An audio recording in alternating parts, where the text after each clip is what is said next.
All right, welcome back. It's been a little while. This is Steeler Thoughts and Chief Feelings, episode 41.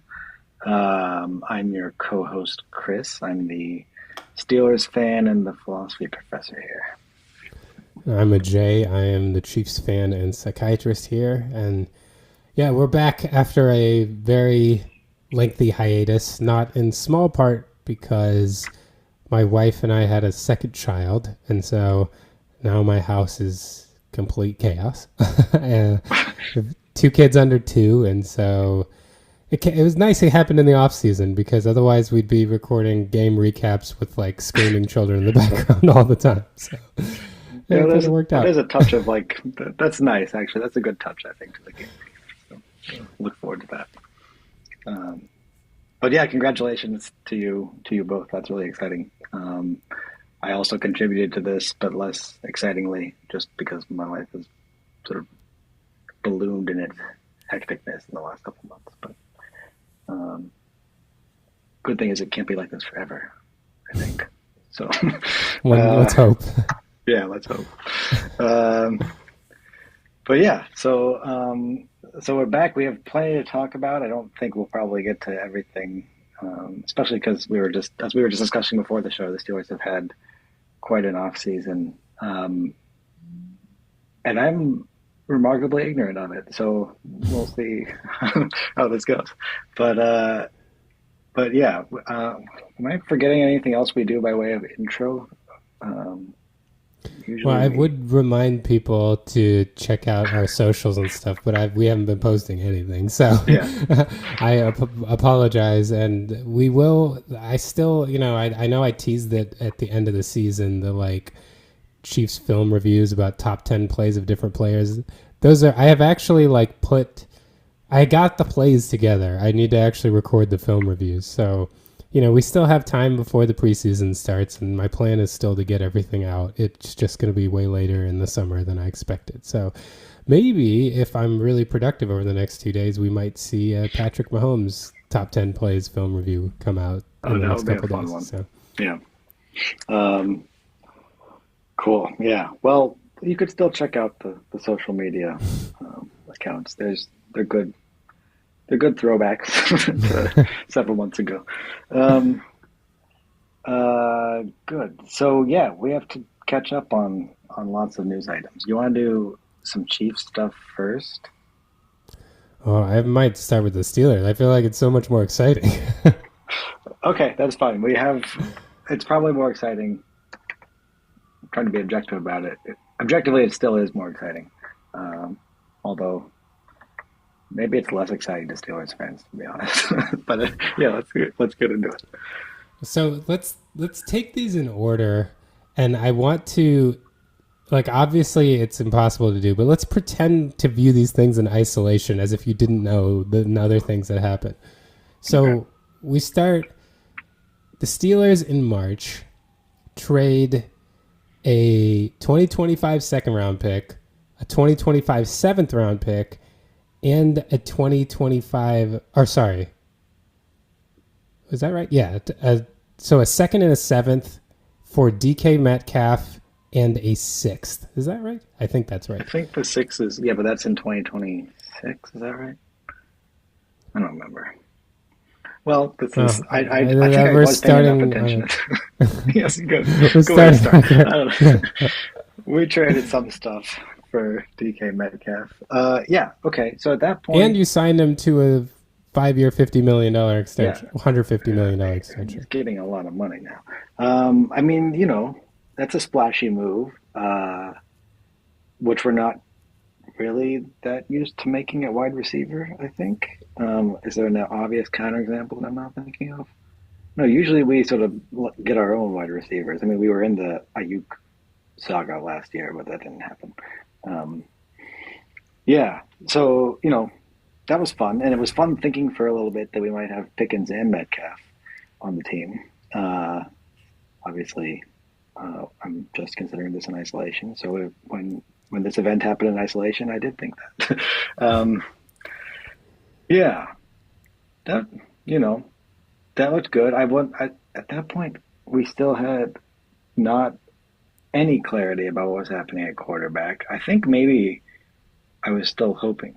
Oh, man, my timeline here is going to be all off.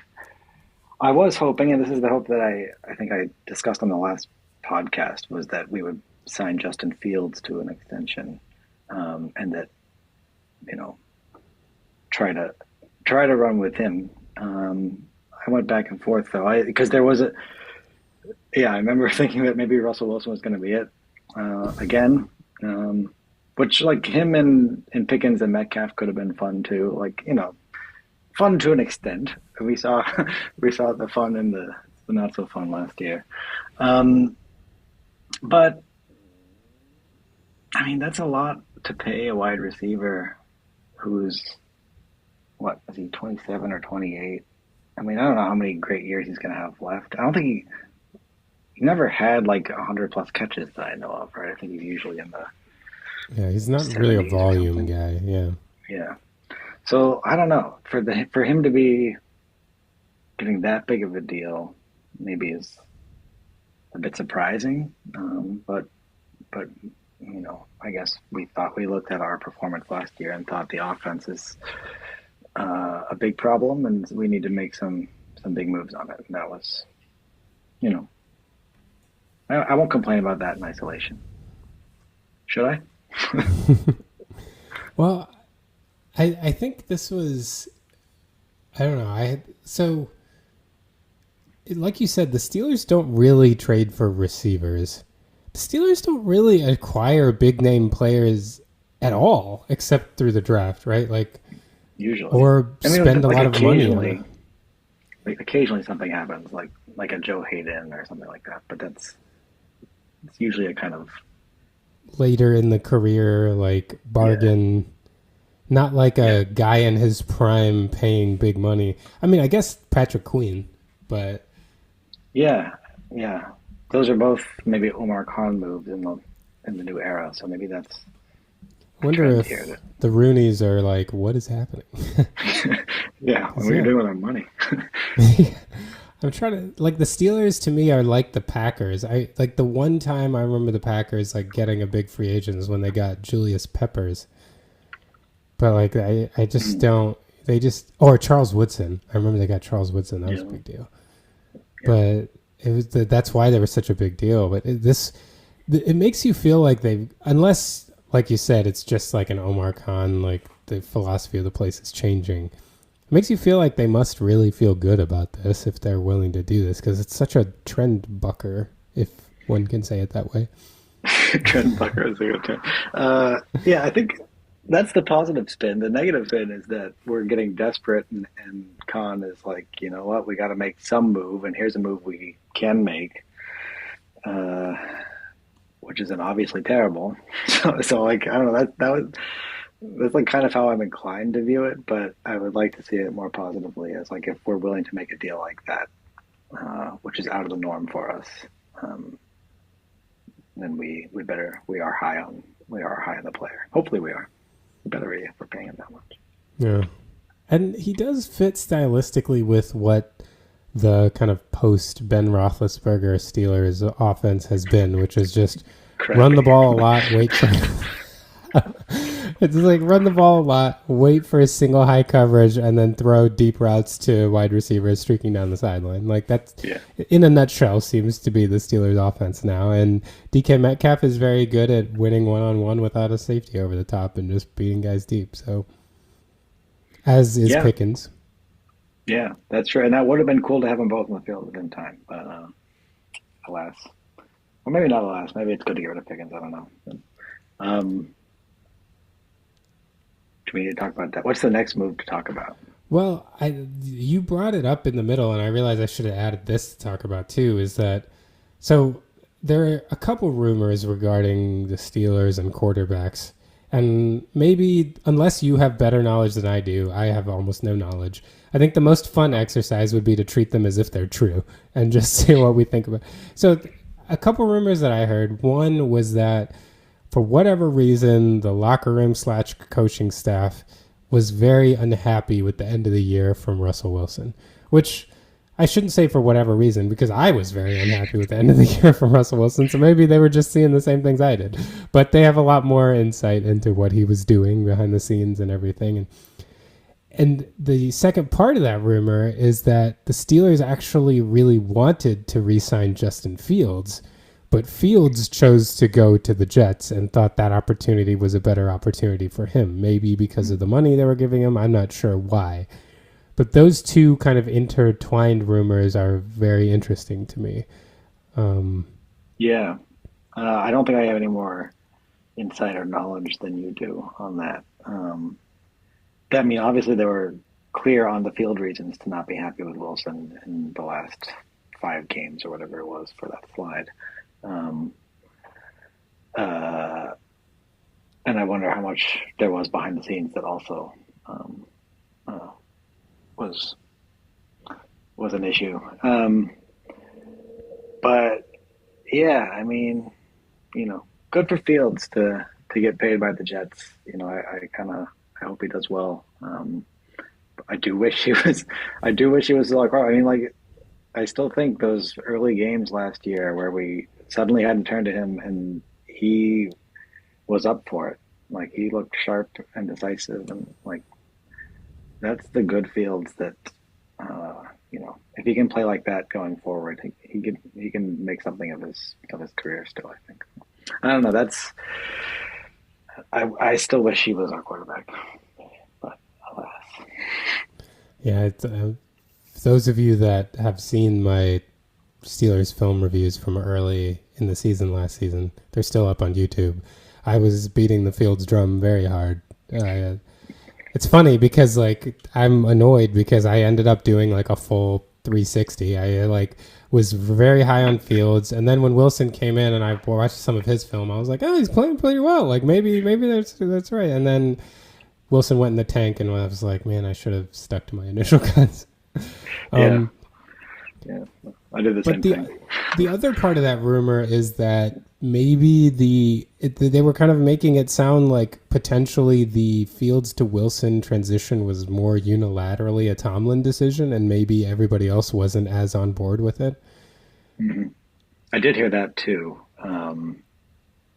Which I think Tomlin kind of suggested as much as well. I remember one of his press conferences saying like that's why they pay me the big bucks, right, to make Yeah, this decision. And it seemed like a good decision when he said that, and then we saw how things went. he Which isn't to certainly say it was was very necessarily happy a when he bad said it. decision. Yeah, that's right. No, I don't know. Like, who's to say if we got a bigger sample size on Fields, it wouldn't have gone similarly to the way it went on Wilson. Right. But um, yeah, I mean, look, he owned the decision, and it looked good for a bit and then looked bad. But it's hard to know. Yeah, it's hard to know exactly how to evaluate without the full counterfactual picture, which you never get. Um, so I don't know. I mean, I've defended Tomlin all the time, and I will still defend. Like he's he's as much a source of entertainment as well. To be frank, as our on the field play has been recently in the last couple of years, if not more. Sometimes you just Yeah. like look forward to the press conferences. It's like the third quarter. You're like, when's the dang press conference going to start? Right? Yeah, if it's that time of year when you're looking forward to the press conferences more than to the games, we've been there a couple times. Yeah. But yeah, I mean, maybe I think it's fair to say that could have been a mistake, certainly, for him to switch quarterbacks at that point. And I wonder if we had stuck with Fields, if he still would have wanted to leave after the season. Yeah. You have to wonder about that. But, Yeah, that's a hard one because obviously, like, if you knew you were going to go 10-7 and lose in the wild card round, then you stick with Fields. But there was a time when the Steelers thought they might get the 1 seed, and in that situation, I understand going with Wilson, like trying, so it's tough. Like, I definitely feel like Fields, he's just got all the tools. It's just for whatever reason he has not been able to consistently put it together in the NFL. But Mhm. and I don't know that the New York Jets has been a team that has been able to get great production out of quarterbacks. Like who's the best Jets quarterback of our last lifetime? Like Vinny Testaverde. Like I remember when he Uh, took him to the AFC Championship game. I mean, Mark Sanchez did that, didn't he? Yeah, twice. Yeah, but Yeah, I don't think we ever thought Mark Sanchez was good. He was. yeah. We thought Rex Ryan was good, which may or I mean, Rex Ryan's defenses were certainly good. Was was Brett Favre good on his year with the Jets? I don't think so. He had one really good game, I think, against the Cardinals, where he threw maybe like 6 touchdowns. He threw a lot of touchdowns in one game, Yeah, but he was not good. And he yeah. was. Oh, what about Pennington? Maybe Pennington. Like, I remember there's a time when he seemed pretty good. I feel like Pennington was probably like Vinny Testaverde adjacent. Like Okay. I definitely like Pennington. Who's a good comp for Pennington? He was like if I feel like a slightly worse Alex Smith, like somewhere in that range. Like that's Like a still good. worse. He kind of does he look like Jared Goff? Like I kind of have a similar. It's been a while since I looked at Pennington, but like a worse Goff, but also similar looking. He's somewhat. I mean, he definitely. If you go with like blonde white guy, like Yeah, yeah, maybe that's all I'm doing. I think Jared Goff's better looking. If I were Okay, to there you start go. judging their appearances. Yeah, but I feel Yeah, like that's fair. Pennington or Testaverde probably in our lifetime. Yeah, Um, well, Fields doesn't have much to beat out for the top spot there. yeah. So okay, so that's the quarterback situation as of the Metcalf signing. With the next big thing, I mean, I guess the was it the draft at that point?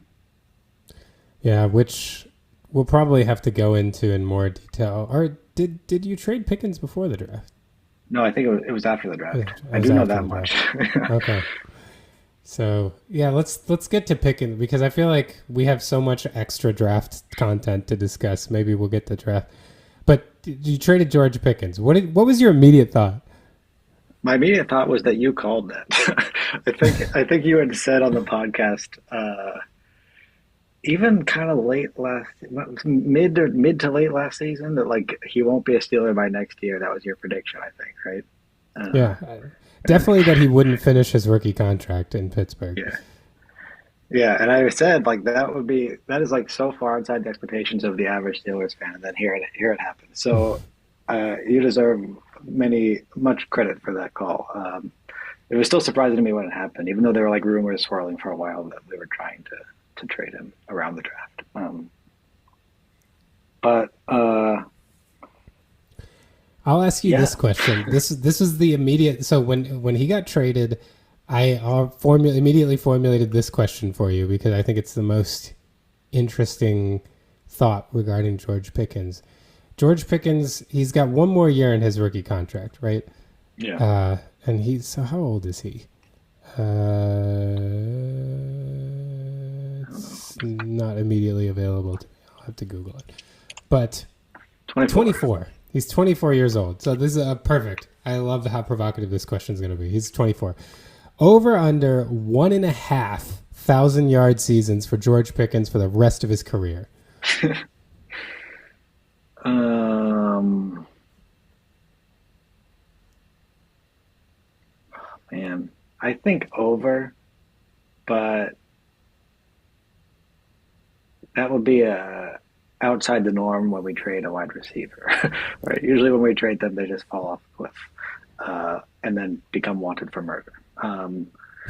But Except Emmanuel Sanders. yeah, right, that's true. uh, but yeah, I think I just feel like he's so talented, uh, and him on the I don't know. I feel like he could get 1,000 yards next year, and then I guess the half 1.5 is hard here, but I think it could happen. I think there might be out of the next 3 years, I think he does it twice. But I don't know what I don't know how to predict what's going to happen after next year. Like he has to have a good year, and then maybe they sign him to a longer term deal or something. But yeah, So that's where, because in thinking about this, I was thinking about Emmanuel Sanders and Santonio Holmes. So right before we have to go for a break, but how many 1,000-yard seasons do you think Emmanuel Sanders had after he left Pittsburgh? you should have had a couple. Mm, say four, Three. So close. three. Okay. And then how about Santonio Holmes? Did he have any? Uh, I'll say one. It was zero. You're right. Okay. All right. So that's where, Both yeah. So I don't know. Like I feel like 1.5 is the perfect, because I tell you what, if it was 2.5, I would certainly take the under. yeah. That's right. I think I'm going to take the under on 1.5 also. I think he'll do it one time. I think, he might have like an 860-yard season or something, but I trust in the Steelers' wide receiver infrastructure. I have a feeling that he's going to not be playing regular minutes in the NFL in regular snaps in like 3 or 4 years. Yeah, that's not. I mean, I gotta probably defer to you on this, given how good your call was about him last year. But um, I would be All surprised. right. Well, let's take a break and we will be back. And we're back. I just wanted to say before we moved on to the next thing, I pondered it over the break, and I am a very hard under now on the 1.5 1,000-yard season. I don't feel like he's going to get 1,000 yards that many times playing with CD Lamb. So, like, Yeah, CD Lamb is going to be, like, threatening 1,500 yards. Like, you could totally see Pickens have a great year and end up with, like, 900 yards, hmm So, I'm that's going fair. under. It's gonna have to. Yeah, it'd have to be the case that like Lamb gets hurt or is out for a while or something, Yeah. and then Pickens is the number one option. Um, yeah, yeah. So you might be going like under. Would you go under one?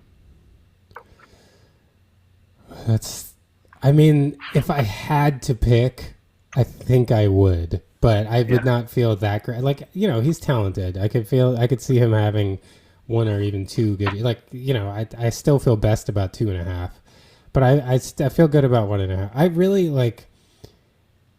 I think it's more likely that Pickens post trade has a career like Kadarius Toney post getting traded to the Chiefs than him having like 4,000-yard seasons. Yeah. Yeah, yeah. I mean, based on our history with wide receivers, I feel like that's probable, quite probable. But it's just like hard to juxtapose that with his like clear athletic talent. And you think, oh, how could he only do it once or something? But yeah, we'll see. It'll be fun to watch what happens regardless. Maybe. Well, yeah, it will be fun to watch. And then So the yeah, we yeah, buried the lead as far as what the Steelers did this offseason. And it sounds like, from how things were rumored, that they kind of knew this was going to happen the whole time. And the only reason they didn't do it for a while was to let the new quarterback do whatever it was that the phrase I keep hearing is like he had business to take care of. It's like what is all this that's so important in Aaron Rodgers' life that no other football player has? Like, just in May he just gets really busy in a way that all other football players don't. It's like, listen, I gotta go do some stuff. I can't come to your stuff in May and June. I'm sorry. Anyway, yeah, it's Aaron I Rodgers. mean, maybe what happened. Yeah, it's Aaron Rodgers. Yeah, yeah. Surprise. As I mean, even when we last had this podcast, I think the rumors were circulating, and I was, oh man, I'm gonna go listen to like what I said then. We talked about that. I think we talked about it briefly, but I might have said that I would have to take the year off if we signed Aaron Rodgers, because I said that to somebody, and now here we are. I don't think I'm taking the year off for being a Steelers fan, but I do not know what it's going to be like. Let's put it that way. I So I remember you being really skeptical. I don't think you said you'd take the year off, but I do remember asking you what Aaron Rodgers would have to do as the Steelers quarterback to get you back on board. And you were basically like, well, if he had like the 2011 MVP season, I'd be right back on board. Yeah. Let's be honest. It won't take that much. It will take. This is an interesting. I mean, something similar happened last year, right? When we signed Russell Wilson, and suddenly all the things that I thought were cringy were now like just endearing. Here again, it's like we sign him, and suddenly, I don't know. I haven't. I'm not buying into the extent that I maybe unadvisedly bought into Wilson, but I think I You're not can. booking your next darkness retreat? No. Uh, although. You're going to try Although, ayahuasca? no, that is not the although. I did do a, well, there's nothing really like it, but maybe it's somewhat like it. We went to, in April, we went to the Mojave Desert, and we camped in the Mojave Desert, and at night in the Mojave Desert, when it was just like dead quiet, and you couldn't see it, basically you could only see the stars. It was like a pseudo darkness retreat for a night. Mm. And that was really cool. Like I could see the benefit of just like isolating yourself that much. But I could not also for see Aaron Rodgers camping in the Mojave Desert. So, maybe there yeah, is a little more similarity than you think. yeah.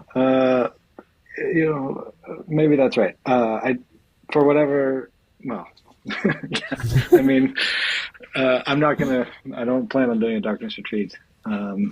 I don't plan on doing ayahuasca. But I don't know. Watching his press conference, it was like, oh, okay, like he's just a dude, right? Like, uh, he did say a few things about his like decisions he's made in the past for his ego having not gone well, and it doesn't sound like he thinks this was for his ego. Who knows with someone like him how much insight they have into their own psyche, but. But yeah, I mean, like I'm, I'm, I hate myself less than I thought I would now that we have signed him. I do, I do wonder why this isn't. I know I'm circling back to what I said before, but it just does get me why does no one ask him the question of like what why does he only have stuff to do in May and June? I don't understand it. Like I I don't mean, like he just gets yeah, such a free pass. It's just like, oh yeah, he had business to attend to. It's like every other, like everyone knows how the NFL season works. Everybody always. I don't know. I'm yeah. just confused as to. I would love to have someone just have him talk about it. Like what are you doing, and why is it that important to do then? I guess he How got are you? married. Maybe that's what his That's business was that's this what I've year. heard, but that was also like several months ago. So maybe it was like a Oh, several month long honeymoon or something. oh okay. I don't know. Maybe he was. I Yeah. Who knows? Are I you won't gonna speculate. watch Aaron Rodgers Enigma now? Oh God, I forgot that existed. um, I think that might make me hate myself more than I currently do for being okay with him on the team. I've been having him on the team, so no, I don't think so. Unless it just gets, if it goes really far south, I might just, yeah, indulge. But I think I have. I mean, I was planning to watch it at some point just because I want to see what Aaron Rodgers thinks about himself. But it's been, like I basically haven't watched TV in like 4 months. That's not true. But I do like. I have to make it a point before the season starts. I want to watch it just to get myself in the right frame of mind for the the Steelers mindset season. for this, oh God, yeah, maybe like I owe it to something, somebody, someone, I don't know, to watch that, or at least a little bit of it. But I don't want to. Uh, it's one of those things where like ignorance might be bliss in this case. um, yeah, but anyway, yeah, he is on the team now, and I mean, it's hard to say he's not probably at least an upgrade over Mason Rudolph and Will Howard, who were the quarterbacks there before. Well, they're still there, but I don't know. I mean, maybe it's not hard to say. Maybe it is. maybe it's not clear that he's an upgrade at this point in his career. I don't. It's not like he's going to be 2011 or 14 or whatever the MVP years were. Yeah, but Mason Rudolph. I think he's still an upgrade over Mason Rudolph. Presumably, yeah. So Yeah, I mean, Aaron Rodgers did have some moments last year. Like, yeah. Like the numbers again are solid, just like Wilson, to be honest. And I think it was a Thursday night game against was it the Texans? I'm trying. Or they also played a game against the Patriots. One of these games he played, I remember being like, "Oh, he looked pretty good." And I went to an Aaron Rodgers game last year. Actually, the Bills played the Jets, and my brother-in-law is a big Bills fan, so he came up here to New York, and we went to the game. And the Bills won. Rodgers he threw a costly pick at the end, but he looked okay. Like, he was clearly an NFL quarterback that, was not like a bottom of the barrel NFL quarterback. So yeah, one could argue I would be shocked if he was worse than Russell Wilson in the second half of the year last year. Yeah, which is not the most encouraging thing to say, but yeah. I mean, he always has he's one of those players that you watch him play and he looks like that's an athlete, right? That's someone that can play that quarterback position. I don't know if he still has the arm that he had. I mean, I think he probably still has like the smooth throwing motion that he's always had. I doubt it has the velocity that it always did, but yeah, like he can make NFL level throws in a way that I wasn't really confident that Rudolph or Howard could do. And if he can be, I don't know, if he can be better. I think a lot of Wilson's problems last year were with getting pressure up the middle and not being able to see the defense in the middle of the field and then having to bail from the pocket routinely. Like that was, just the recipe for failure in the last 5 games, roughly. And hopefully our line is a little bit better this year. But Rodgers also being taller shouldn't have the issues of. I don't know how tall Russell is. Is he like 6'3" or something? I don't know. Whatever he is. Sounds right. 6'3" sounds right.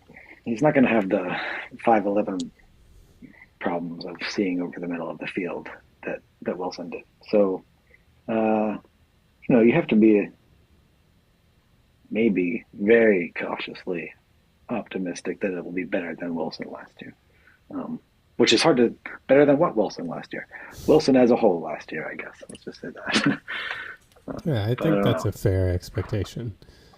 And the one thing that is, because the other thing is, I trust Rodgers more to be able to know where to go in the structure of the offense than Wilson. Wilson just always had a little bit of if it wasn't like a go ball, there was a little bit of ad lib quality to what he was doing, and that's where I feel like he drops off is when he just doesn't have the athleticism he used to, so the ad lib ability has decreased a lot. But Rodgers has, but the one thing that I fear is he able to stay in the pocket and take a hit at whatever? Is he 40 yet? He's somewhere. Yeah, he's 41, I think. Yeah. Oh, so that's he'll be 42 the one thing. In December. So. Oh, yikes! Yeah. Well. Yeah. Can he stand in the pocket, take a hit, and will he be willing to do that? Yeah. I remember in Ben's last year, which was I think Kendrick Green's first year starting. There were a couple moments due to Green in which I felt bad. This is what we offered Ben in his last year as an offensive line. There were chasms up the middle, no blockers coming from under center, and just free run at the quarterback who's 39 years old or something. He took some hits where I was like, oh man, he doesn't deserve that, but. Maybe he did. I don't know. No moral judgments will be offered on that issue. But yeah, will Rodgers be able to take those hits, and will he be willing to take those hits? hard to imagine a 42-year-old, 41-year-old quarterback wanting to do that. Well, Well, yeah. there was one more thought on that. If it's going well at the beginning of the year, and there's like he buys in, you could see that like ballooning. Ballooning might not be the right word. Carrying over so that he does, um, uh, so he's more strongly committed to the team and would stand in to take a hit, right? But if it's like the first couple games go badly, it seems like there's potential for it to just stay going badly without him really caring how it goes. I don't know. This could be a season where it like really is sensitive to how it's going at the early going in the season. Well, and based on Aaron Rodgers' recent history and the Steelers' recent history, if the Steelers get to the playoffs, I feel like everyone is betting the farm on the other team in the first game of the playoffs, just based on how things have gone for both Yeah, Rodgers and the Steelers. I mean, how could you not, right? Like Rodgers' playoff successes. I mean, it's weird. It's a little weird that the one time he won the Super Bowl was against us, and now he's Yeah, playing. that stinks. It does. Uh, but yeah, they have not been frequent in recent years. Well, especially because that was a good Steelers team. It's funny, like not being a Steelers fan, like that is one of the Super Bowls that, because like the Chiefs Super Bowls, we just got blown out. So I don't think about it that much. I feel like people forget how close that Steelers Packers Super Bowl got. Like the Steelers completely just did nothing in the beginning of that game, and then somehow managed to claw right back into it. And I still think about that crossing route that Ben missed to Mike Wallace. That I just feel like the Steelers really could have won that game. And then like every defensive back on the Packers was getting hurt, and so I was like, okay, the Steelers are going to turn this around. They just never could get like that is a what if game for me as far as like Super Bowls that are like that really could have gone differently. yeah, yeah. Like well, I mean, all these kinds of comparisons are a little odd after the fact. But our offense put up more points than their offense in that one. It's just that we threw a pick six as well, um, which was a stupid pick. I mean, like yeah, like there's a lot of what ifs about that game. Yeah. But it did feel like we were we had it going in the third quarter and even the fourth quarter for parts of it. Like, yeah, this could be our game, and it just didn't quite get there. It was just a first quarter from hell, and then you're unable to dig out of it, Yeah, and to his credit, like Rogers was pinpoint accurate in Oh, a he lot of was those good, crucial yeah. fourth quarter situations. So, Yeah. anyway, I'll forgive him if he can win us a Super Bowl. All right, well, it'll be an interesting season to watch what happens there. Should we? Anything else we need to talk about for the Steelers? I mean, we could do the draft stuff at another point, but maybe we should do some Chiefs stuff. Maybe the Chiefs draft. Sure. But the big thing, right off the bat, that I think maybe before the draft is that Travis Kelce dropped 25 pounds and Patrick Mahomes no longer has a dad bod. Is that I've heard this is the case? Is that right? I don't believe any of it. I don't, like to me the most hackneyed thing is the off-season best shape of their life thing. I'll tell you what, not to be critical, but the Chiefs, and I don't mean this critically at all, because honestly Patrick Mahomes can have whatever bod he wants, but the Chiefs did their like media day photos and stuff, and Patrick Mahomes looked like he has the exact same physique he's always had. So, Yeah. which like I don't mind. Like he's agile. He's clearly like works out very hard, and Yeah. sometimes it's good. He's got to take some hits. So like I don't Yeah. know. Like I You don't need I the don't really cushion. know. Yeah. Yeah, you don't really want like your like slender like Brad Pitt looking quarterback. He's gonna break in half. So I don't know. Keep doing what you're doing, Mahomes. It works.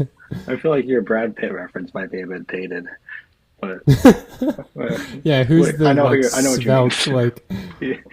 whoever the Yeah, guy go on. is that's like very skinny, but not because nowadays everyone like is like Hugh Jackman. That's probably dated too now that I think about it. But like whoever the Henry Cavill. They're all like big. Like Yeah. everyone gets really big now. And like Like it used to like be. Joseph Gordon-Levitt was like the real thin, Yeah, yeah. There you go. but he also might be. I don't know. I don't know Even Zac enough Efron contemporary. got big. I don't know if Yeah. he's still big, but he was playing a wrestler. Yeah. I really do sound like an old person talking about this stuff. Like, I notice this with myself all the time now. It's like, oh it's like wait, not what did I only just older say? references, but talking about it in these like very vague, like old man. Like, yeah, he played a wrestler in that one movie. I don't even know what I'm talking about. Like, Like, not made in the movie. Yeah. You know, oh that's boy. how it is, how it goes. So anyway, to the Chiefs draft, maybe. Um, so the your first pick was Josh Simmons, right, from Ohio State, which maybe Lonnie has good insight on. But are you excited? Like, what do you think? I assume he's going to be left tackle. Yeah, so this is like the ultimate, as far as since I have been a Chiefs fan, this is the ultimate boomer bust pick. Like, this is one of those where it's like, if he is healthy and if he is what he was last year at Ohio State before he tore his patellar tendon, like, this might be like the starting, like, the last left tackle that Patrick Mahomes will have in his career. Like, Hmm. this could be like a perennial pro bowler, like challenging to be on the all pro team kind of guy. Like, I'm not saying he's like Penei Sewell or like Orlando Pace, but like it's like, oh, Orlando Pace, also Ohio State guy. But I think he could be like the guy before he tore his patellar tendon had no business being there at 31 and would not have been.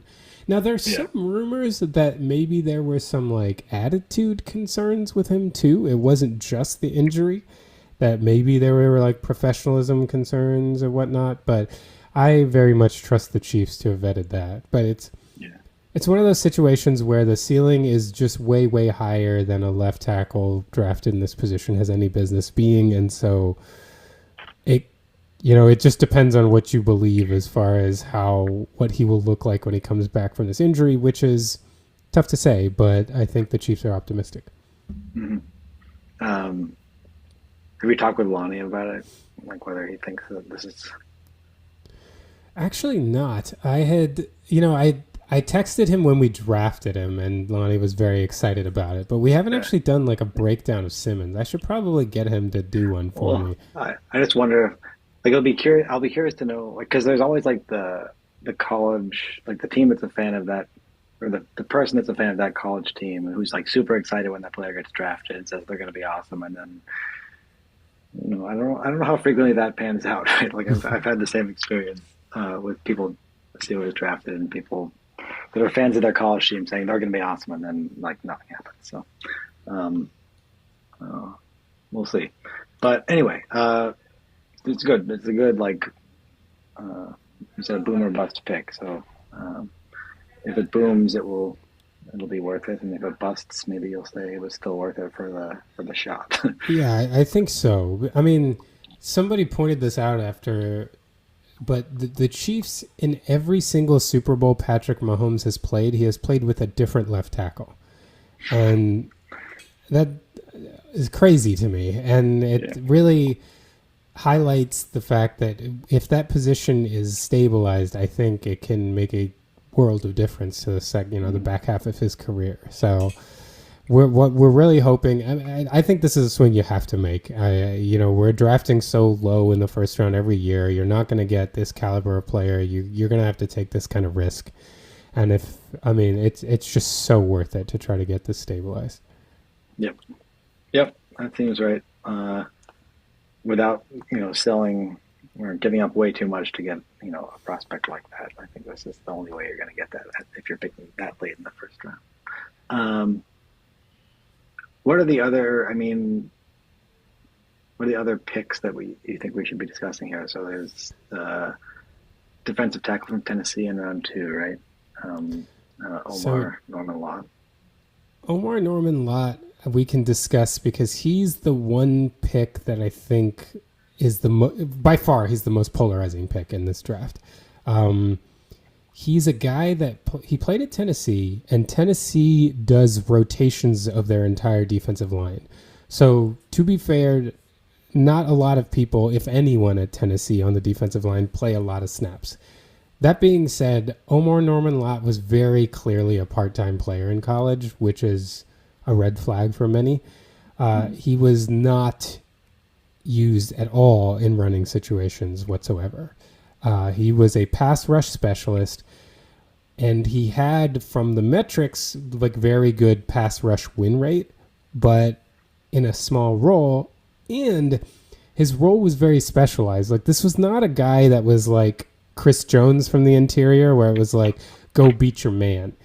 He was very much used in like stunts and games and to like set up blitzes, and he was not very rarely rushing his guy like head on. He was like crashing into someone else and letting them loop around. So he does seem kind of like a niche player, which is then I think a lot of people are disappointed to see that player drafted at 63.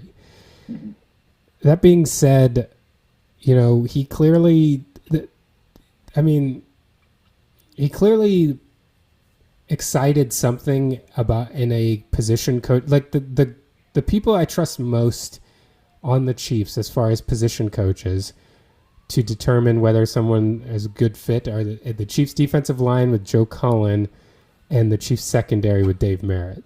When we draft a defensive lineman or a secondary player, I'm like, let's just wait and see, because these guys being here since Cullen's only been here for 2 or 3 years and Dave Merritt since 2019, but they've just always seemed to make people work. So yeah, it's a little confusing, but there are definite things to see to be excited about. He is able to get good pressure. And the one thing that does track with a lot of things that the Chiefs look for, he seems like he plays really hard, very high energy. Now, small number of snaps, but you know, if he's able to bring that to our defense, that could be helpful. The one kind of caveat is Steve Spagnuolo has always been a guy with the defensive line. It's like, you better be stout against the run first in order to earn the right to rush the passer.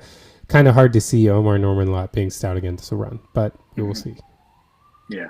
Do you think they're expecting him to be a full, like, every down player, or is it just going to be in, like, at least in the first year, maybe pass rush situations where he goes in?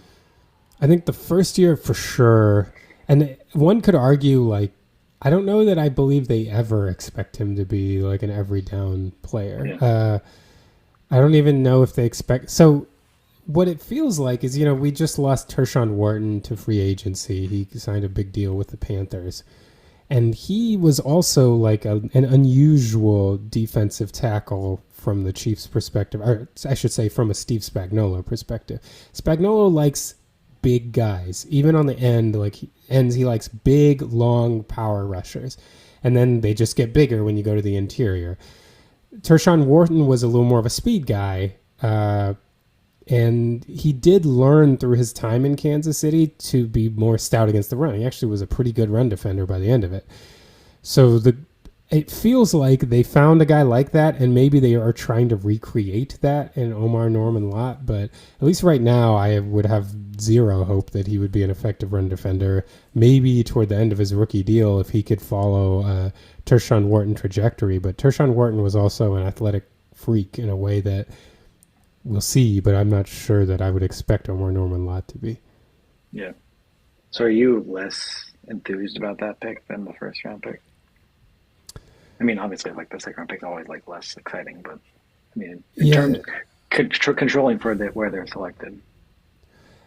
Yes, and that's not really a knock on Omar Norman Lott. I think it's more a sign of how enthused I am about the first round pick. Like, I think the first round pick is exactly the pick they should have made in that position. Omar Norman Lott, I'm certainly not going to write it off or think that it's a bad pick. It's just that one can see a path for this not working in a way that was more predictable, or, you know, would mean that it was a bad pick in a way that even if Josh Simmons doesn't work, I don't think I'm ever going to call that a bad pick. Like, it's a risk worth taking.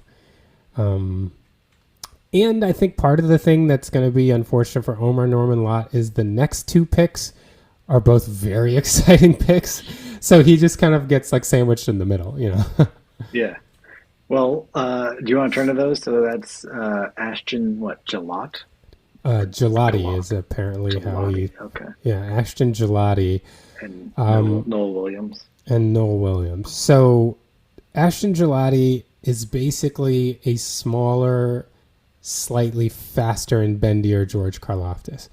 To the point that like he actually was coached by George Karlaftis' defensive line coach, who moved from Purdue to Louisville, and worked out with George Karlaftis during the off seasons last year. He looks a lot like the way George Karlaftis plays, like hair on fire, a lot of power. The one thing about the reason why Ashton Gelati's a third round pick and George Karlaftis was picked at the end of the first round is that he's small and he has a shorter reach. Like he's not typical prototype defensive end, not Steve Spagnuolo defensive end. If he was George Karlaftis' size, I feel like he would be a top 20 pick. He's bendier. He's just, I don't know. I feel like if the length isn't a deal breaker, which it's kind of hard to say until we see him play against NFL tackles, like this guy could be really, really good. Karlaftis is like, he's a steady guy. He's kind of a slow burn pass rusher. When your coverage is good, he's a high energy pass rusher who kind of gets that like 7 or 8 sacks a year. I think if Gelati, his reach isn't a problem, he could be a guy that gets 10 sacks a year. Like I think his ceiling is very high, but it's always hard to know with these size things, you know, like there's a reason why everyone has certain arm lengths in the NFL. Like sometimes if you're too small, it's just a deal breaker. But that was the case with McDuffie. He had really small, short arms, and he's still an all-pro corner. So maybe it'll work out for us. Yeah, there's players that like manage to make it work when they don't have a standard size for their position. I remember this always came with James Harrison too, being able to like get underneath tackles for when he's rushing outside in a way that like they weren't used to. So he's also, James Harrison's also seems to be like the strongest man in the history of the world. If you like see the weights that he moves. Like. Yeah, he's big, like bigger than even, I don't know, Zac Efron or something. Right? A fair bit so. I feel like his bicep is like the size of my head at least. It's crazy. And then you want to talk about Noel Williams?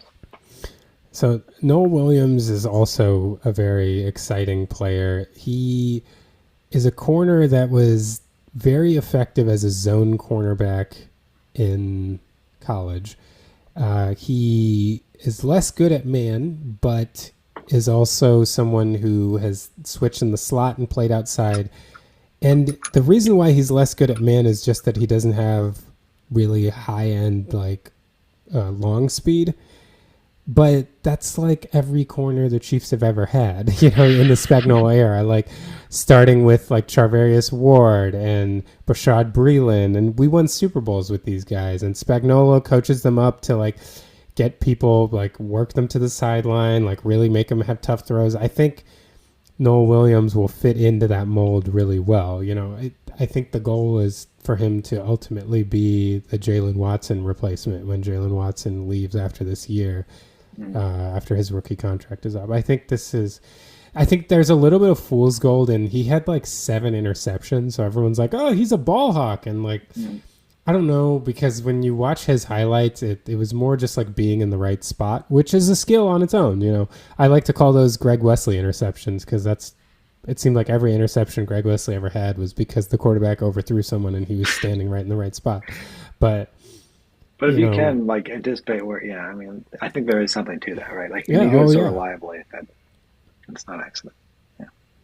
Yeah, I mean, if you, not every pick has to be a Troy Polamalu pick, as long as you get the ball, you get the ball. To be fair, he had his fair share also of just like deflected passes or whatever that he got to. So. But Ed Reed is the person that stands out to me like this the most, right? That he was like, that's a bad throw. Oh, but there's Ed Reed. But I don't know. There's something he was always just in the right space at the right time. So, yeah. But it feels like like a lot of his picks were that, and then the others were like him just like sprinting right in front of a receiver right as the ball was coming to him and taking it like you're like, oh, that's gonna be a pick six because Yeah, it's just like at full speed already by the time he gets the ball. yeah, yeah. That was It's I like don't know how many like 100-yard interception returns he had. I feel like he had a it's ton. crazy. I I mean, it was very much, because he was a contemporary of Palomalu. I was always like trying to downplay Ed Reed because people would say who's the best safety in the league, and Mhm. I will always be like a Palomalu guy. But Ed Reed was really good. He was Oh yeah, really good. I think if you look at the total number of interceptions, that he like blows Palomalo out of the water. Oh I don't yeah, know what it is, but it's maybe like 3-1 or something. yeah. I mean, yeah. He was something.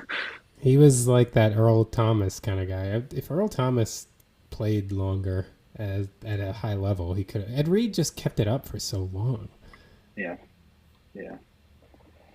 No. Anyway, sorry. So that's what you expect out of Noel Williams, is that right? Ed Reed career. I think the biggest thing I expect this year, if Chiefs fans are going to get excited about anything with the corners, it's that now the Chiefs kind of at least go 3 deep and probably 4 deep if Noel Williams is like okay with guys who are like good in a way that they weren't last year. Mhm. And the versatility with getting these boundary guys like Christian Fulton and then Noel Williams can play on the boundary is McDuffie can go back into the slot, which is way more. I mean, he's just such a nightmare player in the slot. And so, although he can play on the boundary, I love McDuffie in the slot and then 2 boundary corners, Watson, Fulton. And then if Noel Williams can get up to speed by the end of the year, maybe you add him into the mix. I just think the secondary is so dangerous there. And the secondary, in my opinion, is kind of the lifeblood of this iteration of the Chiefs defense. In that if the secondary is solid, I think you'll see the pass rush improve like in 2023. I don't know that the pass rush was so much worse last year. It's just that the secondary wasn't as good. The quarterback was holding the ball so much in 23 that we were getting more sacks. And I think if the secondary can get back up to that level, this defense will look a lot better even than it did last year. Mhm. Even without like significant improvement, if like just the same defensive line performance, but a better Right. secondary will make the defensive line look better Right. And I think the line will be better with, I think Omenihu will be better at least. And anyway. that's, he's our best edge pass rusher. So,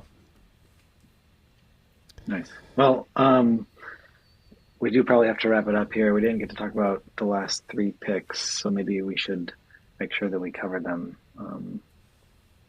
in the next episode. But anything you want to say by way of concluding? What should I say by way of concluding?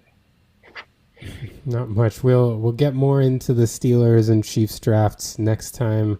We still have to review our predictions from last year, and Oh then yeah, we'll find an episode to make some predictions for this year too. So yeah, more stuff on the way at some point in the off season.